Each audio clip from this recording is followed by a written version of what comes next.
Do, do, do, do, do, do, do. Aren't you sick of us yet? Welcome to 32 Thoughts, the podcast, presented, as always, by the GMC Canyon AT4X. I do wonder about that. People thinking, are these guys really still around? Are these guys really still doing podcasts? Hey, Merrick, Friedman, Delich, we can't miss you if you won't leave. Well, still a few more podcasts here before the end of this show for this season. And we have a lot to get to. Elliotte, you're freshly back from New York City and the Board of Governors, and we're going to start there. For those that want to see Elliotte Friedman's interview with Commissioner Gary Bettman, it is in the show notes. It is an excellent interview. It's an exclusive. And the one thing that people are talking about, I think, more than anything else in the interview so far, no specialty jerseys in warm-up starting next season. Well, actually, I've suggested that it would be appropriate for clubs not to change their jerseys in warm-ups because it's become a distraction and taking away from the fact that all of our clubs in some form or another host nights in honor of various groups or causes, and we'd rather they continue to get the appropriate attention that they deserve and not be a distraction. I think the only concern I think there's a lot of places to go on this. You know, first of all, as I said in the interview, I want people to come to a hockey game and feel comfortable in their own skin. I've said this many times. As long as you are, treat other people right, try to treat other people right, no matter who you are or what your background is or what you believe, you're welcome in my world, especially in hockey. I think hockey's a great game. I want people to go to games. I want them to feel comfortable and have a great time. And as I also said, it's really unfortunate that this came during Pride Month. Now, I have to say, Jeff, I'm not entirely surprised. I was reminded today after this all came out that I had a few people who reached out to me while this was all happening last year, and they said, this is where we're going to end up. And they just saw it coming because, as Bettman said, you can't have everything good that you're trying. And the vast majority of players were wearing these jerseys. You can't have everything good that you're trying to be wiped out by who isn't doing it. And that's what was happening, unfortunately. Legitimate concerns, but in the final analysis, all of the efforts and emphasis on the importance of these various causes have been undermined by the distraction in terms of which teams, which players. This way, we're keeping the focus on the game, and on these specialty nights, we're going to be focused on the cause. So Pride Night stay, and fans will... absolutely. Okay. 32 of our clubs did Pride Nights. Some do Heritage Nights. Everybody does Hockey Fights Cancer. Some do Military Nights. All of those nights will continue. The only issue will be, or the only difference will be, is we're not going to change jerseys for warm-up because that's just become more of a distraction from really the essence of what the purpose of these nights are. So I know a lot of people who weren't surprised. They saw this coming. Like I said, I think it's too bad, and I want people to feel comfortable. On a lesser scale, Jeff, and I did want to mention this, I, as a broadcaster, really liked those games where different jerseys were worn in the warm-ups. I loved watching people come out to the Pride jerseys, the Hockey Fights Cancer jerseys, the military jerseys. Vancouver, they would always wear Diwali jerseys. And oh, gorgeous. I thought they were beautiful. Like, I liked that. To me, if I was on the desk or on the set and they came out and they flashed the jerseys and it was different or it looked fresh, I love that. I love that moment of saying, that looks cool, and putting it on social or something like that. I think there is a loss in all of this. And that's why I hope, Jeff, and I wrote this last night in just the quick blog after the Board of Governors, I hope somewhere down the road we can come to a solution on this, because I do think that's a colorful, fun, and even more important part of the game that I think gets lost. Now, it's important to remember the Pride nights or none of these other nights are going away. The jerseys are still going to be manufactured and sold. The one thing that's happening is the change in the warm-ups. But I do hope we get to a day where we can find another solution to this, because A, it's about making people feel that they're welcome, and B, and again, I said it's a much lesser thing, it's a fun part of the game that we're losing right now, unfortunately. I had someone DM me. I don't expect you to have an answer to this because I don't have the answer to this. I just want to sort of put it out there as part of the conversation. I had someone DM me tonight saying, well, what if one of the jersey advertisers wanted to attach in their corner of the jersey that they buy a rainbow flag? I don't have an answer for you on that. No, I know. I'm just putting it out there as things to think about and as part of the conversation.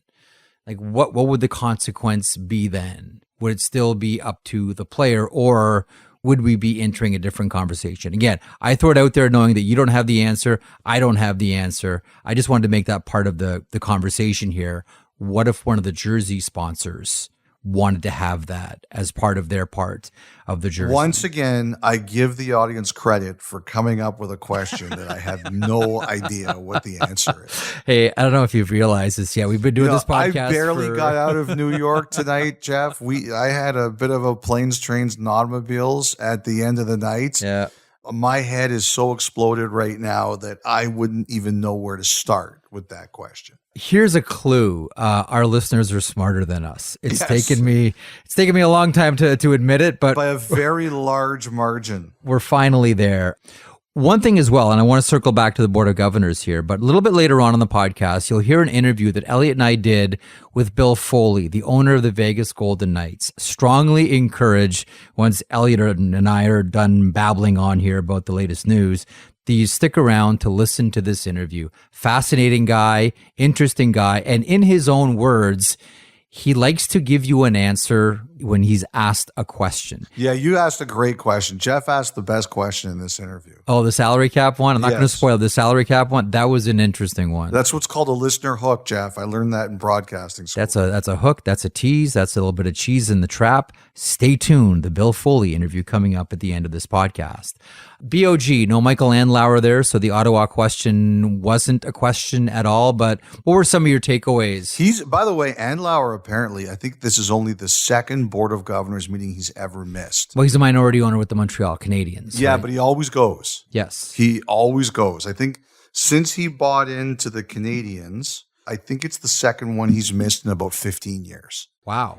Like, he's got good attendance. Not every owner is at these things. Mm-hmm. He has excellent attendance. So it is very, very rare that Andlauer is not in attendance, but he's still buying the Senators.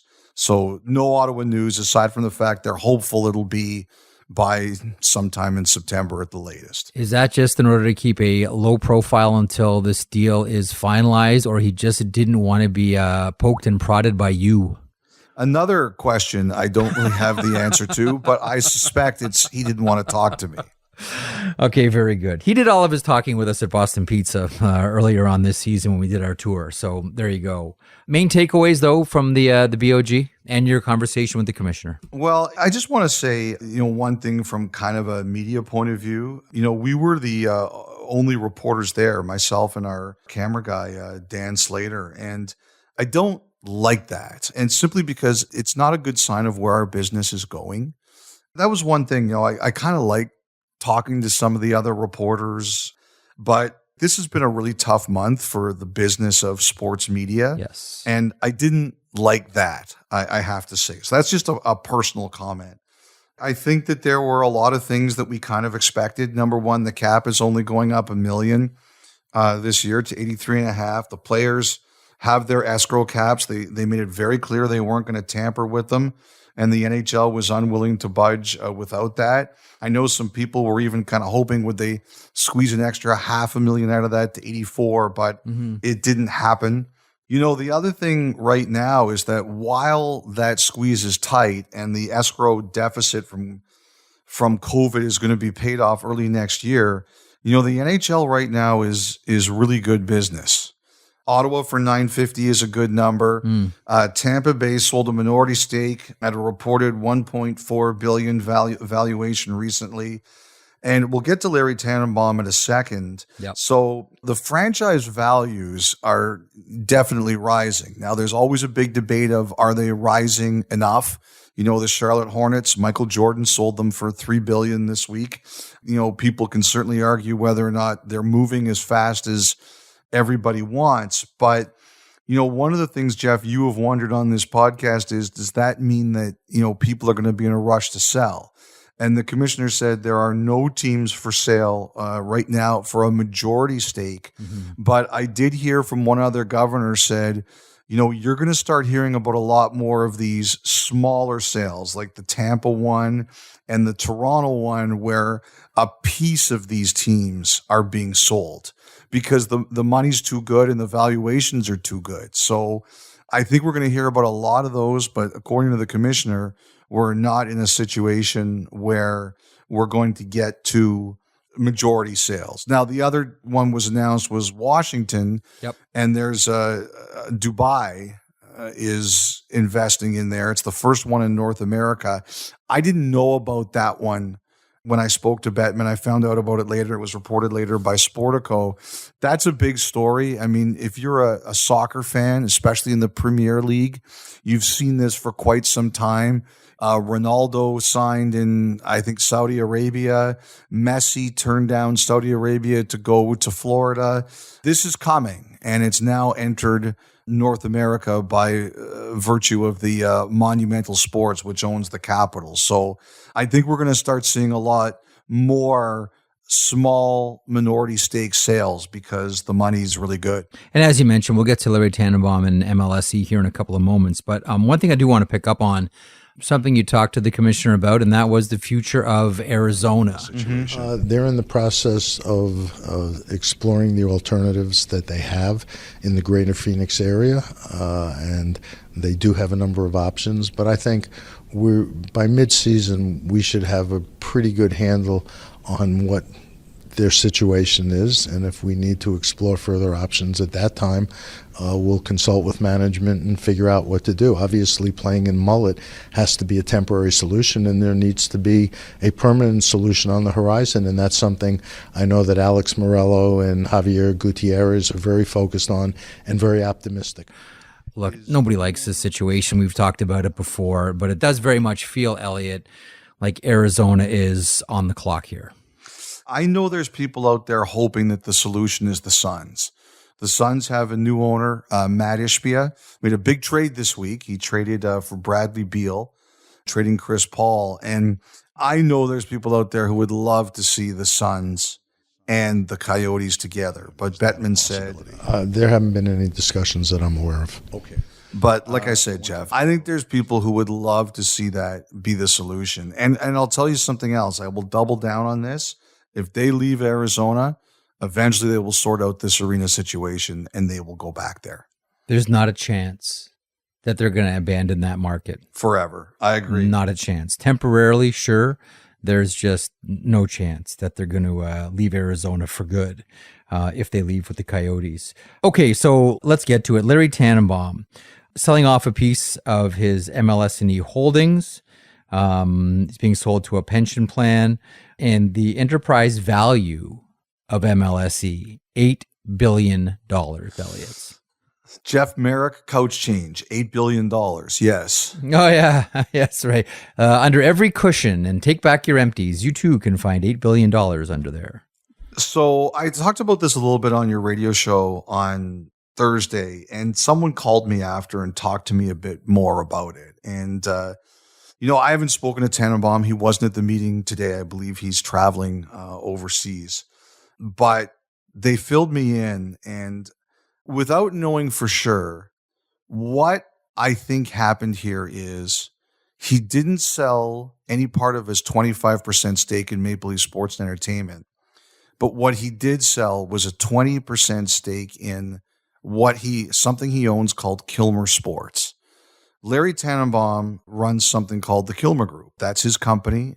So Kilmer Sports are his sports holdings, and as it was kind of explained to me, is what it's believed to be is that it's one step away from Maple Leaf Sports Entertainment. That his 25% share of MLSE is run through Kilmer Sports. And the pension fund that bought into Kilmer Sports. So they think that's what happened. And 20% would be $400 million. And that is what people have told me that they believe this is. And so it's a big cash infusion for Larry Tanenbaum. What I did say on your show that they did agree with is that it's potentially significant because people are wondering what this means. And I think people are expecting that in the next few years, we could see major changes at the ownership of the Toronto Maple Leafs and Maple Leaf Sports Entertainment. Right now, it's Rogers 37.5, Bell 37.5, Tanenbaum 25. Tanenbaum is 78 years old, I think. At some point in time, there might have to be some future planning there. But also, I think the relationships between the three have been strained at times. And one of the situations that really led to some straining was Masai Ujiri's contract negotiation, the big one with the Raptors. And I always love discussing this stuff because I'm sure our employers aren't always crazy to hear me discussing this. Like, people think I get this from the Rogers bosses. Nothing could be further from the truth. I've been told they don't like it when I discuss this, but you try to keep it, as vanilla as you can while still reporting the story. I think there were a lot of hard feelings after that process was done. And I remember someone said to me, who's pretty plugged in, that eventually that will lead to the breakup of MLSE. And I believe that every few years, I don't know how much it is, the three parties kind of have to go through their agreement, and I don't know if they rewrite it or they touch it up, but they have to get through it. They kind of have to meet about it. And, someone said to me that they think that some of the tough feelings between some of these three ownership groups, that there might be some maneuvering. And they are wondering if that's an infusion of cash to help Tanenbaum through what some of the maneuvering that could come. I don't know. I'm telling you what I've been told. But the one thing I do believe is that we will get to the point where there could be some kind of ownership change. And I'll play it conservatively. I'll say 10 years. Although some people believe it's going to be sooner, I'll say 10 years. They think this is coming. Now, you'll remember, Jeff, that when Fenway bought the Penguins, I reported that they tried to buy into Maple Leaf Sports Entertainment and they were rebuffed. Were they rebuffed or was it too expensive? No, they were rebuffed. Okay. They were told not available. And the fact that this happened and it might be 1 degree away from MLSE itself, there's some people who are a lot smarter than I am, Jeff, and they think this is step one of what the future might be. I was curious about Larry Tanenbaum in Toronto. He's been a big part of the league. He's on your executive committee. Will he continue in his current roles, or is this to be taken in any way of him taking a step back? No, I don't think he's taking a step back. This is a small, passive investment. It's nothing more than that. Okay. I think it would be a shame to have Tanenbaum out. I'll say this. He cares a lot about those teams. That's true. I think early in his time there, I think some people took advantage of, how much he cared. I think some of the players did, and some of the people that did, they took advantage of his goodwill, but he steeled himself. He doesn't have the majority control. The two telecoms do, but I think he really cares about those teams. He's basically single-handedly saved the Toronto Argonauts. He cares about the people. It would be very different without him there. There's no question about that. Anything else from the Board of Governors you want to go over? I enjoyed a few minutes at the M&M store, and my favorite diner, the Times Square Diner. Nice. It was a little too exciting getting home, but I love New York City and just haven't been there enough. We wanted to do a podcast earlier. The flights had other ideas. Yes, but nonetheless, we got there, and here we are.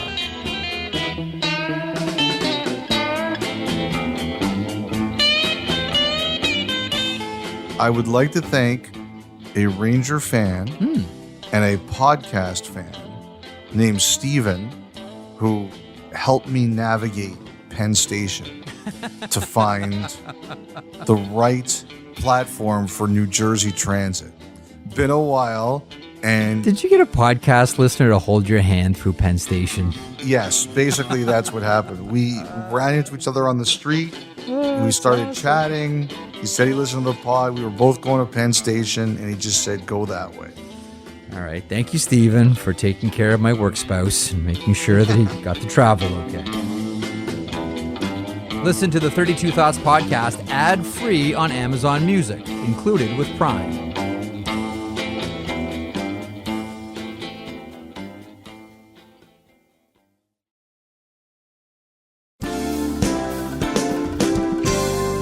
From the Toronto discussion to the Calgary discussion, and there's a lot of different ways we can go with this. The very latest news, as it has just come out, involves Marc Savard, who is hired as an assistant coach with the Calgary Flames. He had been talking to a couple of different teams. He ends up on the bench with Ryan Huska, who is, of course, the head coach there.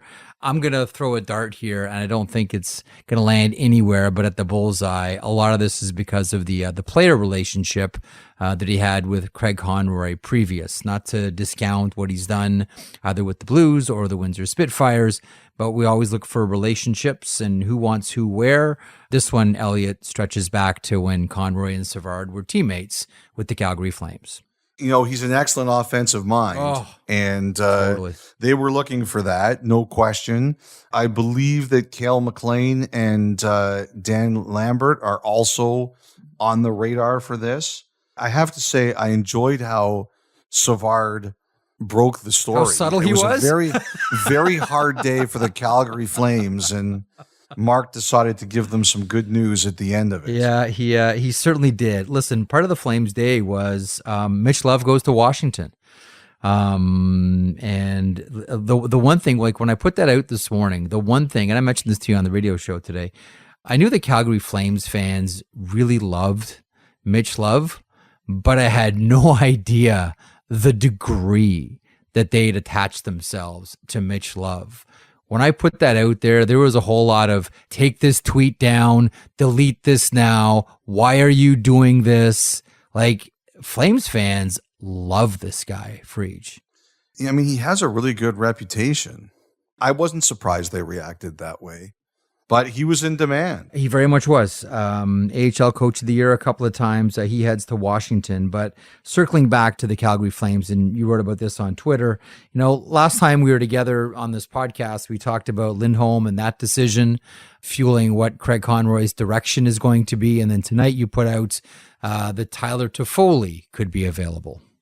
Well, you know, Frank Saravelli had a lot of news on the day. He mentioned Lindholm, Hanifin, and Backlund. And let me just go through this a little bit, because this is what I think is kind of happening. Hanifin has indicated he would like to go back to the United States. Look, he's a year away from unrestricted free agency. And when you become a UFA, you've earned the right to make your call. I got no problem with that. And Hanifin had let them know that that was the way he was going. So they knew about that. Now, I believe that Calgary basically planned this around, we want to know about Lindholm and Hanifin first. They identified them as the priorities. Those were the two players whose decisions would take them in a lot of potential directions here. So Hanifin said, I'd prefer to go elsewhere. And again, I don't think it was anything negative or harsh. You know, he's an American guy. He wants to go back to the United States. Lindholm, as far as I know, as we tape this on Thursday night, Jeff, I don't know that he's given them a decision. And so I'm prepared to wait here. But I think that they know what they're going to have to offer him. We've talked about it ad nauseum. It's Bo Horvat money. And, you know, he wants to know that they're going to be in a situation where they can win. And he hadn't given them an answer, yes or no. They were waiting for his answer. Backlund, I think they've offered him the captaincy. I've said this before on this pod. The captaincy was very important to him, and I think he was bothered they didn't give it to him last year. And the players at their end of season meeting said that one of the reasons this year went off the rails is because there was no specific captain who felt the responsibility to deal with Daryl Sutter. And a number of the players, I think, said it should have been Backlund. I believe they've offered it to Backlund, but I also think that they weren't close on their contract negotiation. And this is, I think, what's kind of happened maybe with Toffoli too. So I had someone who said to me today that they think that what kind of happened here is that Calgary went to some other players and they're like, we kind of want to see what happens with these guys first. And then when Hanifin said no and Lindholm hasn't answered yet, I think some of these other players were like, okay, I'm not in control here. My fate is decided by someone else. The other thing here too is I don't think they ever offered Hanifin a deal. I think they have talked with Lindholm, but from what I'm hearing for some of the other players, the Flames are being very tight on term. Very tight on term. And I think if you're Toffoli, you want big term or bigger term. If you're Zadorov, you probably want bigger term. And Backlund too. I don't know, like Backlund's 35 years old. I can see them saying, you know, we really want to be careful on term. And Backlund saying, hey, wait a second. Like, I've been this loyal this long. Like, come on. And Calgary's being careful. Yeah. So I think that that's what's happened here. I think they prioritize two guys. Hanifin says no. Lindholm's all think about it. The other guys see where this is going and they're like, okay, I'm not the priority. And also, I think there's some disagreements on term. That's why I think we are where we are. And I just don't know at this point in time where the whole Lindholm thing is going to shake out. By the way, on the Flames, if Anthony Duclair is available, that's a team I think is going to go after him for Huberdeau reasons. You mentioned this a few months ago, and that's the speed factor. And the Huberdeau compatibility factor. Exactly. That Huberdeau needs someone with speed on his line to back up defense, to get him some open ice so he can create. I think it's a really smart play. And if the Florida Panthers are in the market for a defenseman, I don't know, Frege, what are you thinking? I think they're definitely going to look for D. Are you thinking Hanifin or are you thinking about Zadorov? I might be thinking about both, to be honest with you. Wouldn't you? I don't know. I just thought about it. It's not the worst idea you've ever come up with. I'm never going to get sick of that line. You know, one other thing I'd like to say about the Flames too is that, and we talked about it after the Flames exit interviews, is I don't think the players got along really well this year. I think there were some players, I don't know if factions was the right word, or some players just didn't mix some of the newcomers with some of the people that were there. I wonder if this is just the Flames are just at the point where this might not actually be the worst thing for them. If the players don't want to stay, that's their right. I don't have a problem with it. But their mix and their season last year, they've already changed the coaching staff basically. Although they promoted Huska, they've already changed that. They're going to get a chance to change some of their players. New GM, although he's internal too. I just wonder if this is what they need. Okay, so the intrigue in Calgary continues. What do you expect, just for Calgary specifically? We could ask this for every team and get a bunch of different answers. But given how many balls are in the air right now for the Calgary Flames, how crazy is this going to be heading into Nashville next week? Well, you know what? We've been talking about Winnipeg, and now Calgary's right in there with them. And it's not exactly a secret that Daniel Briere is trying to do things in Philadelphia. Yeah, Briere had a really good media conference on Thursday. Yeah. You know, first of all, for Winnipeg, I think with Dubois, I think in the next few days, he's going to narrow it down to like 2 or 3 teams. I mean, we're really going to get into this, I think. Winnipeg's got to know by the draft, and I think he recognizes that. So that's one thing. The other thing, too, with Wheeler, I understand that everybody's kind of on the same page with this. He understands either he's getting traded or he's bought out. And I think they're kind of working together, like what's just the best solution. I think both sides realize it's time to move on. And I think they're working together to find the best way to do it. It's going to be one or it's going to be the other. Philly, I thought it was really interesting. I'd mentioned that other teams think they're going to get another first rounder. Briere made it very obvious he's trying. He just doesn't know if it's going to happen. Mm-hmm. Honestly, everything's on the table. We've had discussions in both directions. It would kind of have to make sense. I guess for both sides, whoever's involved. Like I said, I'm not taking anything off, but I would think that if something like that were to happen, it's probably going to be on the draft floor, depending how the board falls during that day. Just the way it always works. We have layers of players at certain levels. I got to tell you this. We talked about Mishkov, and Mishkov, by the way, is making himself available to teams, which is good to hear. I believe we'll have the chance to meet with him, yes. Somebody told me there's a team there that is willing to draft like Mishkov sight unseen.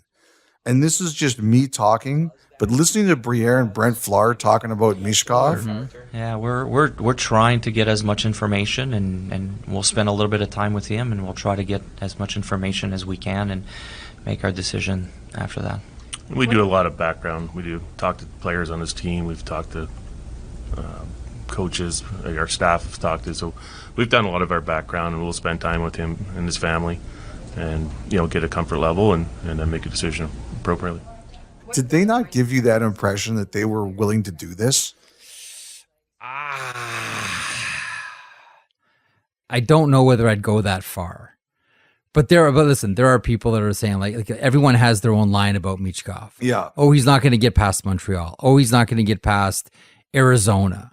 Or he's not going to get past Philadelphia. I think the one thing we do understand is he's not going lower than 8.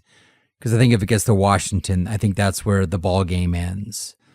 But I don't know. I know what you're saying. I just don't know that I'm ready to make that step yet. But you are? I don't know. I just, someone said to me, he thinks there's a team or teams that will just take him sight unseen. Like, they'll just say, you know what, we believe in this kid's talent. We can sort it out. And the way Briere and Flahr talked about him, they were complimentary. But here's the thing, too. Let's not forget, Briere and Brent Flahr spent a lot of time, before Briere took the general manager job, Flahr and Briere traveled and scouted together all season. Mm-hmm. These guys have kind of been at the hip for a long time this year.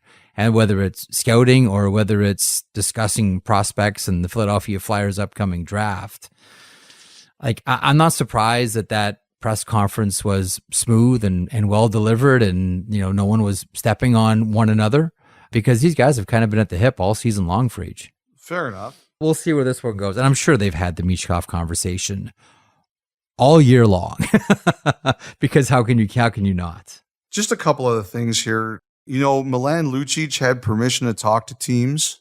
Mm-hmm. This is just purely my opinion. I wonder about the Ducks.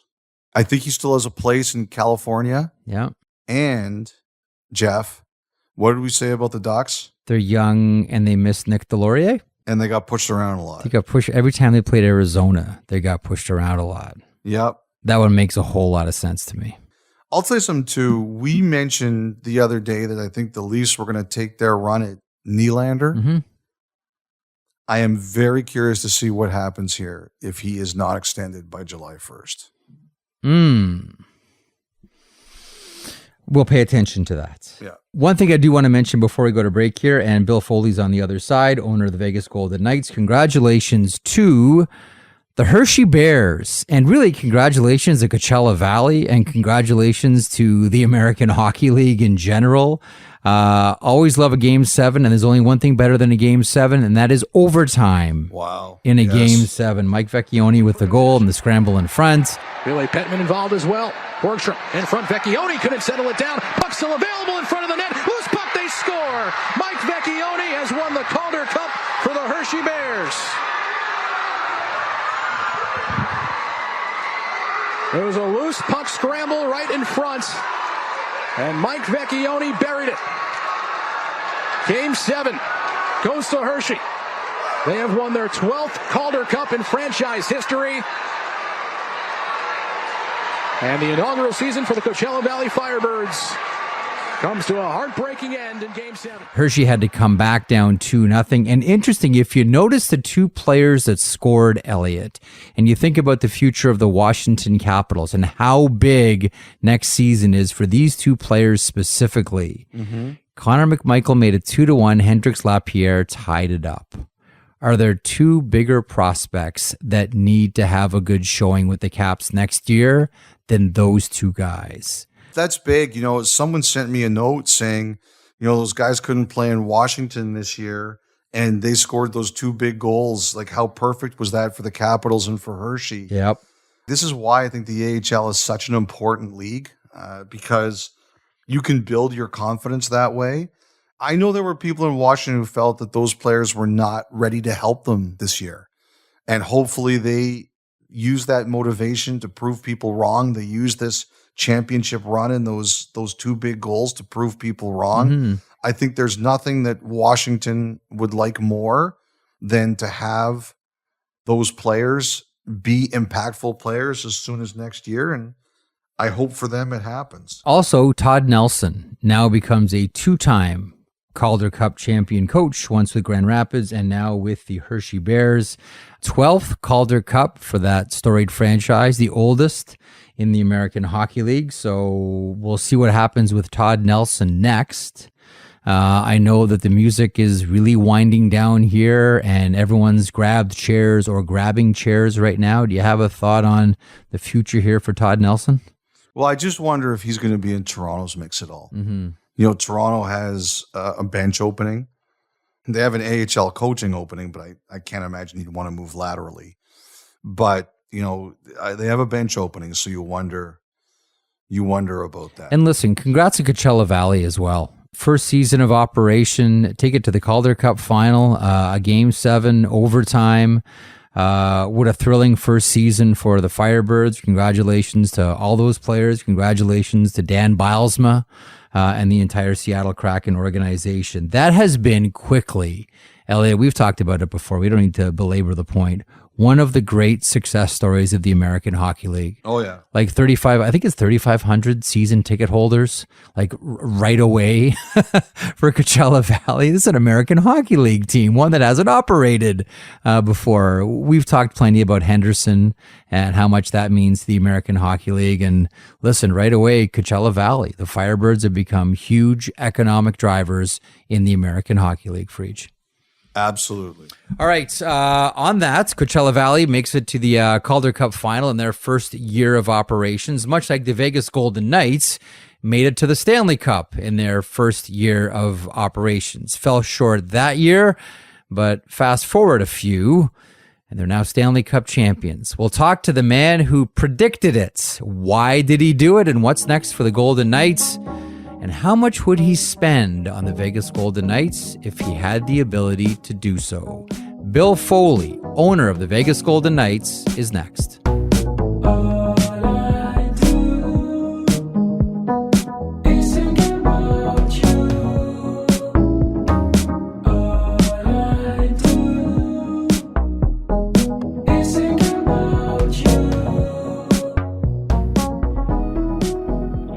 Hi guys, it's Brian from Burlington. I know been listening to the last couple of podcasts, and Elliotte's made a couple of comments about it being prom season, graduation season.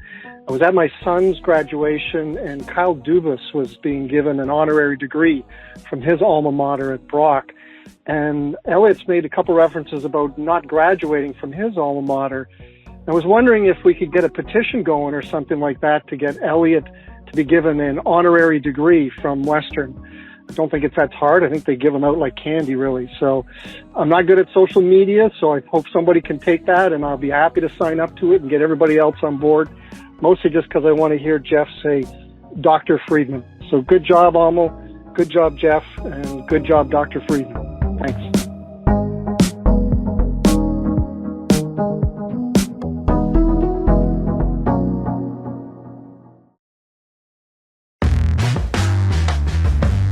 The noble charge from Bill Foley was cuffed in 6. They talk about dreaming. The Golden Knights are going to make that dream a reality. A devotion to destiny. Misfits to champions. The Vegas Golden Knights win the Stanley Cup in 2023. Bill, first of all, congratulations. 6 years to the Stanley Cup. We're going to get to that quote here in a couple of moments. But what we've seen in sports, and specifically in hockey, is organizations take a lot of pride when they win championships in presenting their players, staff, everybody with championship rings. And the designs now, once upon a time, it was very conservative and, buttoned down. Here's a very nice, subtle looking ring. But now these things are over the top. And if we know anything about Vegas, Vegas goes over the top. Can you give us a peek or a hint of what the Stanley Cup rings are going to look like? Well, I talked to Stoney about it on the parade, and I said, okay, you're in charge. You pick two other players or pick a player's wife or player's girlfriend. You guys come up with your basic ideas of what you'd like to see in this ring. Run it by me and run it by Kerry Bolts and say, let's make sure we get it done to your specifications and to what you want. And Stoney just said, how much? And I said, well, how much do you need? He said, I think $500,000 to $600K ought to do it. I said, you got it. That's good. Wow. That's good by me. And so if they get out of the Cosmo or the Aria and take time to start this process, then we can get underway. But I just saw a video of them. They're down at the Cosmo, a whole bunch of them drinking out of the cup. So I don't think anything got done last night. It sounds like it's going to be fantastic. It sounds like it's going to be great. I don't like asking a lot about this because I think it's kind of gauche. But the one thing I was curious about, and I've talked about it with Nona in the past, is what people don't realize is that however you choose to celebrate, the Golden Knights take care of almost all of that, right? Financially, it's pretty much your choice. Like, it's not like the league pays for it or someone else pays for it. Really, there's been no budget. They can spend what they like. They do get comped a lot in Vegas, obviously, at the various restaurants and so on, because people want to see them in there and they want to take pictures and so on. But no, it's all on us. The parade was on us. The ring will be on us. We probably will make replicas that will distribute or sell for a very modest amount of money. And we'll recover some of the investment in the ring. And I just want to have a ring. That's awesome. I want a ring. I want my name on the cup. We're going to get the engraving. We're going to grab the cup for about 7 days. We're going to get it engraved toward the end of June, early July, and take it out off market. So when we tour with the cup, it will have already been engraved, which will be fun because you can say, wow. Oh, wow, here's this is me. Look at this. What are you going to do with it, Bill? Where are you going to take it? Oh, it's going everywhere, of course. The guys have it going all over Canada, back and forth. I'm going to take it up to, we have a food, wine, and art festival at Rock Creek Cattle Company in late July, and I'm going to have it there.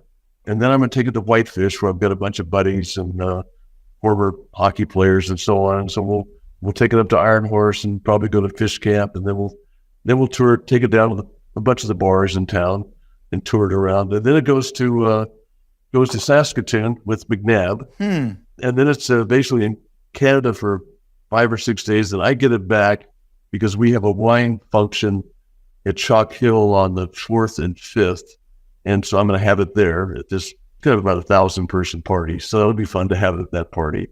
And then we have a grand opening of a steakhouse in Hillsburg, so I'm going to have it there. Wow! And then it's going to be the other guys are going to get it. Other people are going to get it.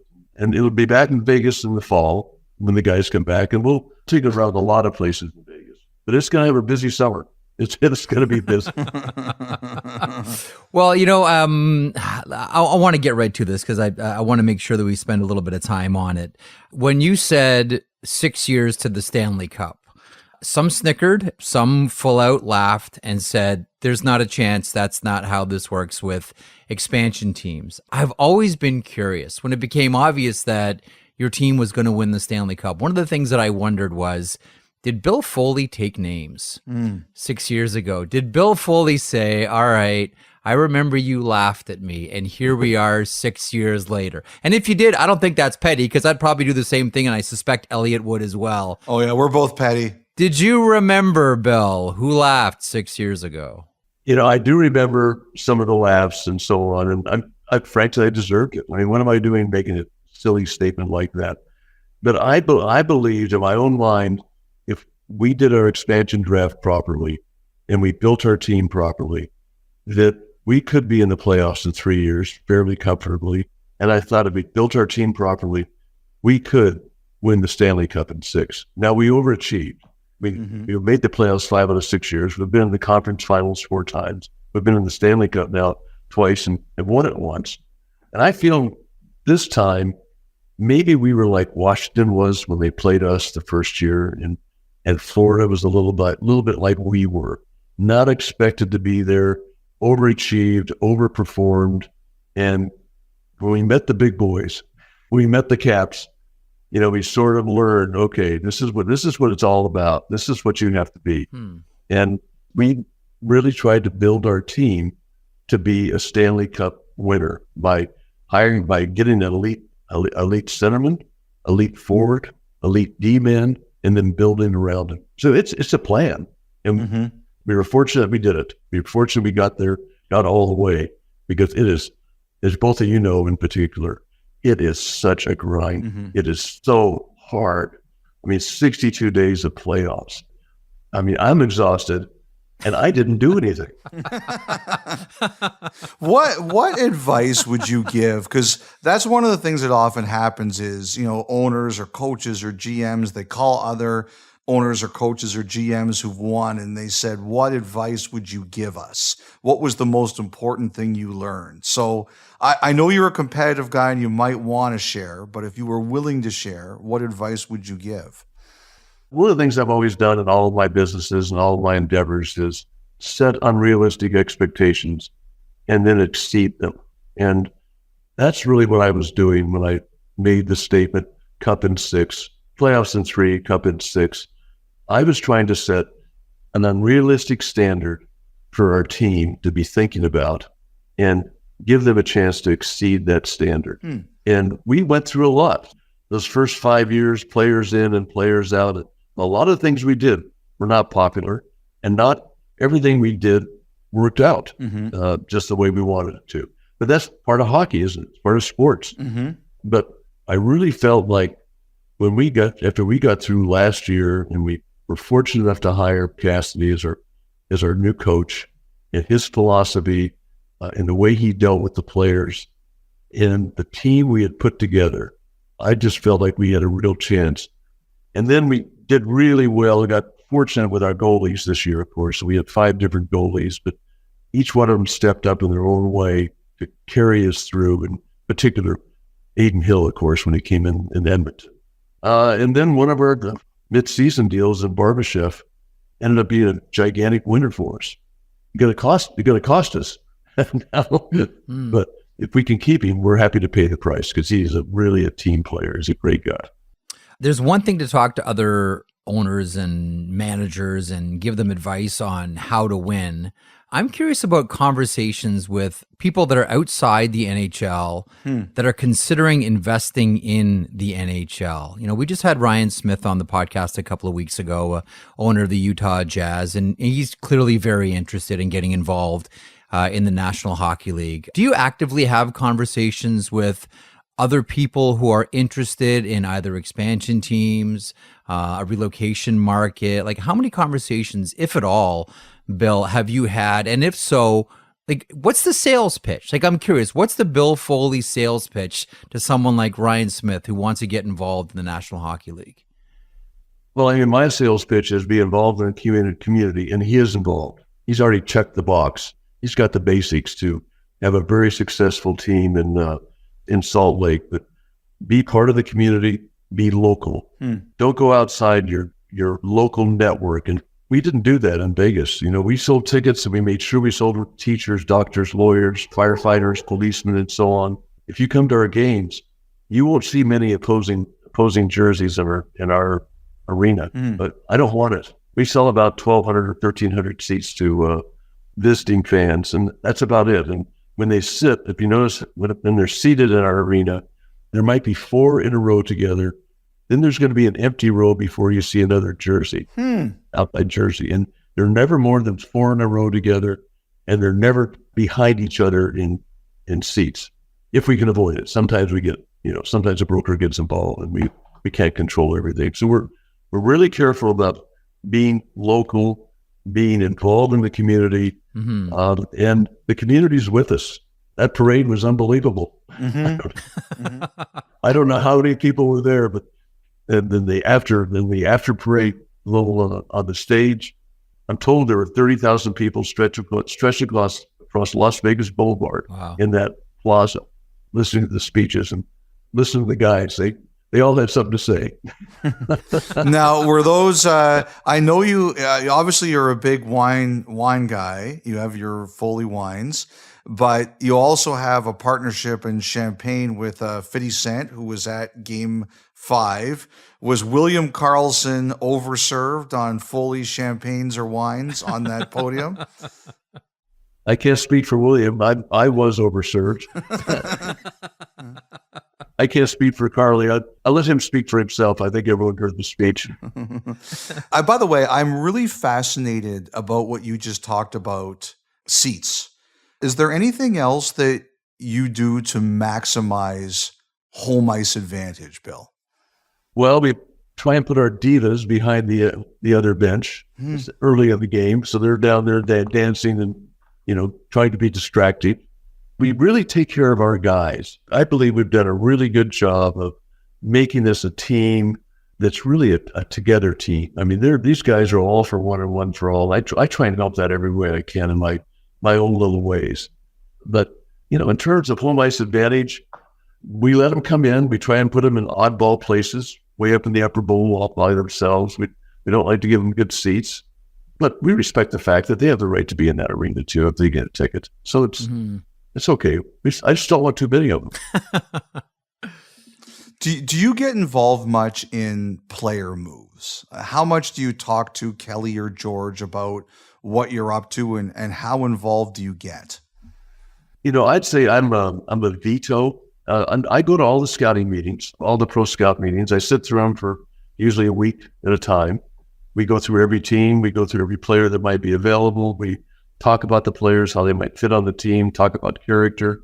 So I'm in those meetings. I'm an observer. Occasionally I'll make a comment. But then when we get serious about players we're really going after, then Kelly or George will go out and start making calls, normally Kelly. But then I'll kind of wander in and sit in the call too and just hear what's going on. I want to make sure we're all on the same page, and we are. I don't tell them what to do. They come to me and say, this is what we think we should do, and this is what we believe we'll have to give up, and this draft pick or that draft pick. And I might say, well, can we try this or can we try that? But I'm supportive. I'm involved, but I'm supportive. What type of hockey player? I'm asking something personally here, and you don't have to name a very specific individual. I'm just curious, what type of hockey player do you like watching? Well, we all like the excitement of the elite player that can take the puck down the ice and can make that unbelievable pass and then leads to a score. And we have that now with a number of our players. And I love the D-men and how they play and the intensity. So I love our fourth line. Our fourth line is such a dynamic line that we roll 4 lines, and that's what we did the first year, and to some extent the second year. But you lose track a little bit once in a while if you get into the game for a while. And we got back to it in the last couple of years, rolling those 4 lines. I believe we just wore the other teams out. We just had 4 lines rolling through. So McDavid had to play 24, 25 minutes plus power play time if that were happening. And our guys were playing 17 and a half minutes, 18 minutes. And I believe we wore them out. I'm not saying their talent wasn't just as good as ours or in some cases better, but our depth and our structure was really, really good this year. And we got to see if we can keep it together next year. I'm curious about, what's happened to you as an owner of a pro sports team. In hockey, outside of the players themselves, who are always the stars, in the 1980s, coaches achieved a certain celebrity status.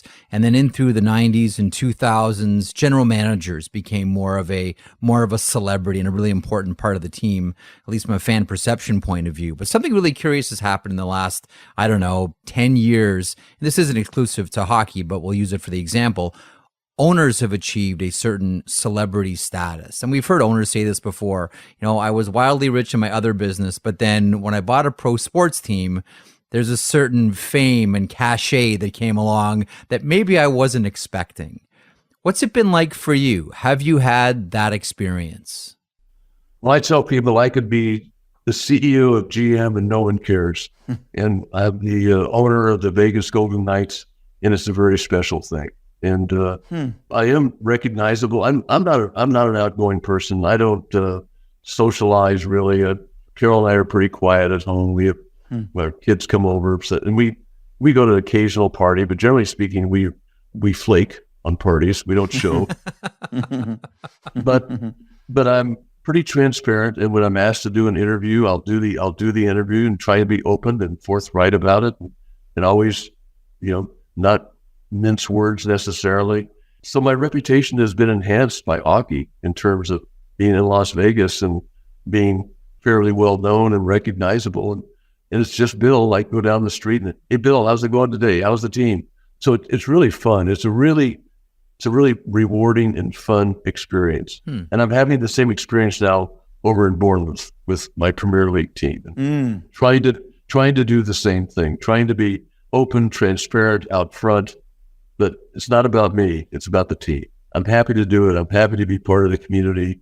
I want them to know that I'm involved, that I'm supporting the team, as I'm supporting the Vegas Golden Knights all the time, the Silver Knights, the Nighthawks, our little indoor football league team. So I have fun with all this. This is a lot more fun than business, a lot more. How would you compare the NHL and the Premier League? Because we always talk about growth and how do we make the NHL bigger and how do we grow it? Is there anything you see from the Premier League that you would say, we need to do this? Yeah, we have a different financial model in the NHL. I mean, what the commissioner has done is fantastic, having a hard cap. It keeps everybody in line, and it makes us very, very competitive. So the 40th largest metropolitan area in the country can win the Stanley Cup. Premier League, it's a lot tougher. It's international marketing. So with Bournemouth, I have worldwide rights to all marketing of AFC Bournemouth. And we're focusing on it. I see no reason why we can't have sponsorship of 100 million pounds, 120 million pounds. And this year we'll do about 14 million pounds. But if we market it right and do it right, we'll have that sponsorship revenue. And then we can be the little guy, the little engine that could. That's my goal for Bournemouth. Much tougher in the NHL to get that national sponsorship support. We do well. I believe last year the team did about 40 million in corporate relationships and sponsorships, which is really good for a fairly small metropolitan area. I mean, we're definitely embedded with the community. We have a pretty good TV contract, but by comparison, the Premier League annual contract is about £3.5 billion among 20 teams, with it skewed to the top 5 or 6. But even so, our piece of it is number 15 in the league, is probably about 130 million pounds a year. So $162 million in TV alone. So Premier League has a big advantage, but football is the most popular sport in the world. More people watch the Premier League on a Saturday than watch the Super Bowl. It's amazing. It's a worldwide sport. So hockey needs to keep expanding. And what Gary Bettman has done is excellent. He's taken hockey to the Sun Belt. And it's really been successful. It's taken a while, but the Panthers are successful. Tampa Bay's been successful for years and years. Carolina's now a very, very successful team. Nashville's successful. So he has a great group of owners and a great league about him. How does he grow it? Do we want more NHL teams? Is there more place for NHL teams? Does it get too cumbersome? That's for the commissioner to figure out. I'm happy to be along for the ride. You mentioned the hard cap there a second ago. I'm curious about this one. If there wasn't a hard cap, how much would you spend on the Vegas Golden Knights? Great question. 135 million. So you'd be tops deliberately? Well, I don't know if I'd be tops, but we'd spend everything we have. Yeah. We'd put it all on the team. We spend to the cap every year, and we'll keep on doing that. We're only going up by $1 million apparently this year. So we're all going to be cap constrained again.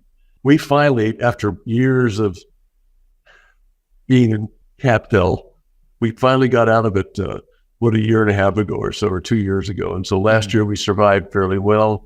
It didn't make the playoffs. And this year we really didn't have any cap issues. And we're in good shape for next year. But we had to learn a lesson.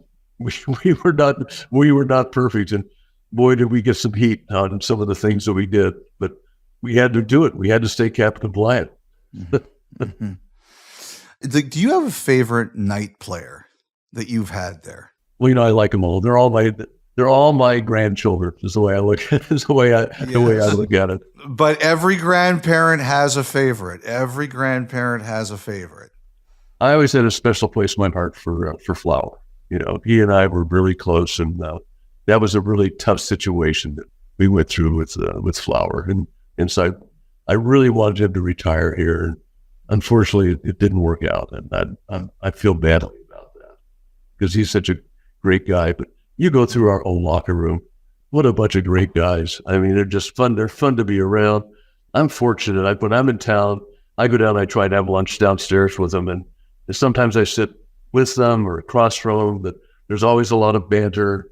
I've gotten to know their families. I know their wives. I know a lot of them really pretty well. And it's a lot of fun for me to hang out with those guys. It's another experience. I'm an old guy that's kind of, being rejuvenated by these great young men that play hockey. What did you think then when it became obvious what Bruce Cassidy was doing with the starting lineup? Yeah, I didn't know in advance because I was out running around doing a bunch of other things. I wasn't paying attention, but when I saw them on the ice, the Misfits on the ice together, I thought, wow, this is great. This is fantastic. We've got them back again. And I think it gave us a spark. I really do. Yeah. That was quite a game we played, that fifth game. What's your next bold prediction? I'm